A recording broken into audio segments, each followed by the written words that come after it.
AI వల్ల jobs కోల్పోతున్నారు చాలా మంది ఐటీ ఎంప్లాయీస్. సో దాని మీద మీ అభిప్రాయం ఏంటంటే? యా, ఏ అనేది ఒక లిమిటెడ్ పర్పస్ లోనే యూజ్ చేయాలి, అది కూడా ఎమర్జెన్సీ ఇంకా వేరే అనివార్యమైన పరిస్థితి ఉన్నప్పుడే, ఇన్నెవిటబుల్ అనే సిచ్యువేషన్ లోనే యూజ్ చేయాలనేది నేను కోరుకుంటాను. అండ్ ఏఐ కనుక ఉంటే చాలా వరకు మ్యాన్ పవర్ లాస్, ఎందుకంటే ఒక 100 మెంబర్స్ చేయగలేదు, ఒక ఏ ఈజీగా చేయగలుగుతుంది. బట్ స్టిల్ నా ప్రాక్టికల్ నేను చూసాను. ఎగ్జాంపుల్, ఒక కోడ్ ఏదైనా ఆన్సర్ రాయాలనుకుంటే కోడ్ సెర్చ్ చేసినప్పుడు ఎప్పుడు టెస్ట్ కేస్ పాస్ అవ్వాలి, ఎందుకంటే పర్ఫెక్ట్ కాదు. 100% నేను చెప్తాను, ఒక హ్యూమన్ రిసోర్స్ కి ఏఐ రిసోర్స్ కి చాలా జమీన్ ఆస్మాన్ ఫరక్ ఉంటుంది. ఓన్లీ ఏ ఫాస్ట్ గా చేయగలుగుతుంది, కానీ ఎక్యురేట్ ఆన్సర్ ఎక్యురేట్ అనేది అంత ఈజీగా. కరెక్ట్ ప్రాంప్టింగ్ ఇస్తేనే ఏఐ తీసుకుంటది, తీసుకొని దాన్ని కరెక్ట్ గా జనరేట్ చేస్తుంది అంటారు. అంటే మనం కరెక్ట్ గా ప్రాంప్టింగ్ ఇవ్వలేకపోతే అది వర్క్ అనేది పర్ఫెక్ట్ గా ఉండదు అని చెప్తారు. పర్ఫెక్ట్ గా ఉండదు, యూజ్ అవ్వదు. ఎగ్జాంపుల్, ఇప్పుడు మేము ఒకటి ఎగ్జామ్ రాయాలి, టెస్ట్ కేస్ పాస్ అవ్వాలి, కోడ్ రాసిన టెస్ట్ కేస్ పాస్ అవ్వాలని లేదు. ఎందుకంటే ఆ టెస్ట్ కేస్ పాస్ అవ్వాలంటే ఆ ఫార్మాట్ కేవలం హ్యూమన్ రిసోర్స్ మాత్రమే మనం రీడ్ చేయగలం. ఏకైతే ఒక అంటే క్లియర్ ప్రాంప్ట్ ఉండాలి, అది కూడా అంత ఈజీ కాదు. ఎందుకంటే ఒక ఐడిలో ఒక కాన్సోల్లో లిమిటెడ్ స్పేస్ ఉంటుంది, ఒక స్పేస్ లో ఏఐకి మనం అంత ఈజీగా ఇవ్వలేము. సో అట్లా రిపీట్ ఇచ్చి ఇబ్బంది పడే కన్నా హ్యూమన్ రిసోర్స్ని ఎక్కువ యూజ్ చేసుకోవాలి. ఏ వల్ల ఓన్లీ ఏదైనా ఒక వర్క్ 10 days వరకు 1 day లో చేయాలనుకున్నప్పుడు అప్పుడు హ్యూమన్ రిసోర్స్ కలిపి యూజ్ చేసుకోవాలనేది నా ఒపీనియన్. బట్ హ్యూమన్ రిసోర్సే ఫైనల్ గా నిలబడుతుంది. ఎందుట్లైనా మూవీస్ లో అయినా ఇందుట్లైనా కూడా అదే ఉండాలి.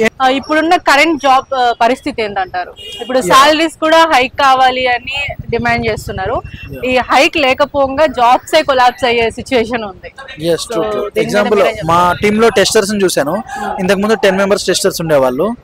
బట్ ఇప్పుడు 2 టెస్టర్స్ నే తీసుకున్నారు. ఎందుకంటే ఆ టెస్టర్స్ కూడా ఏ యూజ్ చేసే టెస్ట్ కేసు రాయడం ఫాస్ట్ గా చేస్తున్నారు. సో ఏ యూజ్ చేసి రాసేటప్పుడు మనం 10 మంది ఎందుకు, ఇంకా 10 మంది రాయాల్సిన అవసరం ఏంటి? మాన్యువల్ గా రాయారు కదా. మామూలుగా అయితే ఒక్కడు 2 days లో రాస్తారు, అది ఒక జస్ట్ 20 minutes లో చేసేస్తున్నారు, లెస్ దాన్ 20 ఈవెన్. అంటే మనం రివ్యూ చేసుకునే టైం కూడా కలుపుకున్నా. అలాంటప్పుడు ఇంకా 10 టెస్టర్స్ అవసరం ఏంటి? 10 members ఎందుకు శాలరీ ఇవ్వాలి? అందుకని 2 పెట్టుకొని ఏ కంపెనీ అయినా అలాగే చేస్తారు జనరల్ గా. సో ఈ పరిస్థితి అనేది కొంచెం వెరీ ఆందోళనకరమైన పరిస్థితి. మరి హైక్స్ అదే అండి. అంటే మార్కెట్ లో ఈజీ టూల్స్ వచ్చాయి. ఎగ్జాంపుల్, మొన్న ఒక మూవీ మాతర్ హిట్ అయింది, అంటే టెక్నాలజీ వల్ల. అది ఆ టెక్నాలజీ వచ్చాక ఏంటంటే ఇప్పుడు నెక్స్ట్ ఒక పెద్ద ప్రొడక్షన్ హౌస్ కూడా హనుమాన్ మీద మూవీ అలాగే చేయబోతున్నారు. ఎందుకంటే తక్కువ investment, less than 30 crores investment లో 300 crores, మొన్న 30 crores పెట్టారు, వాళ్ళకి వచ్చింది 300 crores ప్లస్ గ్రోత్. సో అంటే 150 crores చేయాలనుకున్నా, అంటే ఇక్కడ ఓన్లీ థియేటర్ నుంచే 5 times వచ్చింది.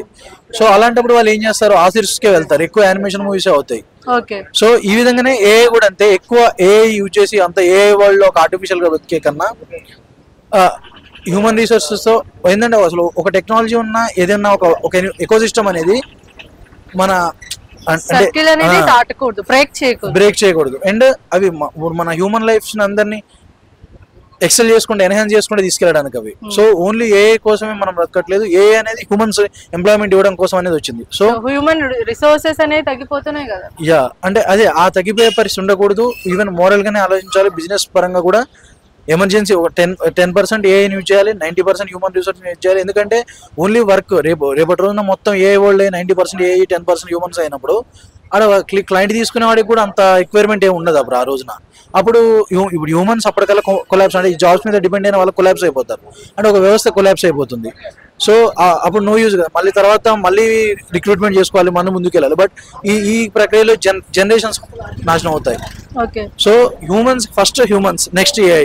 హ్యూమన్స్ కి బెనిఫిట్ అయ్యేటట్టుగానే ఏఐ ఉండాలి తప్ప ఇబ్బంది ఎకోసిస్టమ్ కొలాప్స్ చేసేటట్టుగా ఉండకూడదు. అంటే ఇప్పుడు ఏఐ వల్ల హైక్స్ అనేది ఏమైనా ఇబ్బంది ఉందంటారా? భారీగా ఉన్నట్టే కదండి. ఎందుకంటే ఇంతకు ముందు 10 టెస్టర్స్ ఉంచినప్పుడు ఎవరు ఎక్సలెంట్ గా చేసినప్పుడు వాళ్ళకి ఇచ్చేవాళ్ళు.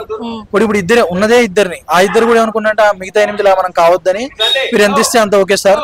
ఒకటే కంపెనీస్ జనరల్ గా మామూలుగా ఏమని అడుగుతాయంటే, మీకు ఎక్స్పీరియన్స్ లెటర్ కావాలా, హైక్ లెటర్ కావాలా? హైక్ లెటర్ కావాలంటే జాగ్రత్తగా వెళ్ళరా అంటారు ఇంటికి. ఎక్స్పీరియన్స్ లెటర్ కావాలంటే చక్కగా చేసుకో అంటారు. ఎవరైనా ఒక బిజినెస్ ఫీల్డ్ అనేది ఎవరు ఉంటారు, వీళ్ళు వాళ్ళు అనేది కాదు. సో అలాంటప్పుడు ఇది ఏ వల్ల ఉన్న ఇద్దరికి కూడా ప్రాబ్లం వస్తుంది. ఇంకా వాడు హైక్ అడిగే పరిస్థితి ఎక్కడది అసలు? సో వాళ్ళు ఇచ్చే తీసుకోవాలి, లేకపోతే లేదు, అలాంటి పరిస్థితి ఉంటుంది. సో ఏ అనేది దాదాపు ఈవెన్ స్టూడెంట్స్ కూడా నేను చెప్తున్నాను, చాలా మంది ఏదన్నా ChatGPT సెర్చ్ చేయడం అది చేస్తున్నారు code. I don't agree that you can search something, but you can search only the path but not the solution. So మీరు స్టూడెంట్ గా అంటే ఇప్పుడున్న స్టూడెంట్స్ కి కోచింగ్ తీసుకునే వాళ్ళకైతేనేమి లేదా బీటెక్ లో చదివే వాళ్ళకైతేనేమి ఏం సజెషన్ ఇస్తారు? యా, కోచింగ్ తీసుకునేవాడు ఎవడైనా కూడా నేను చెప్తాను, మీరు జాబ్లోకి వెళ్ళాకే ఈ చాట్‌జిపిటీస్ కానీ వీటి కానీ షార్ట్ కట్స్ యూజ్ చేయండి.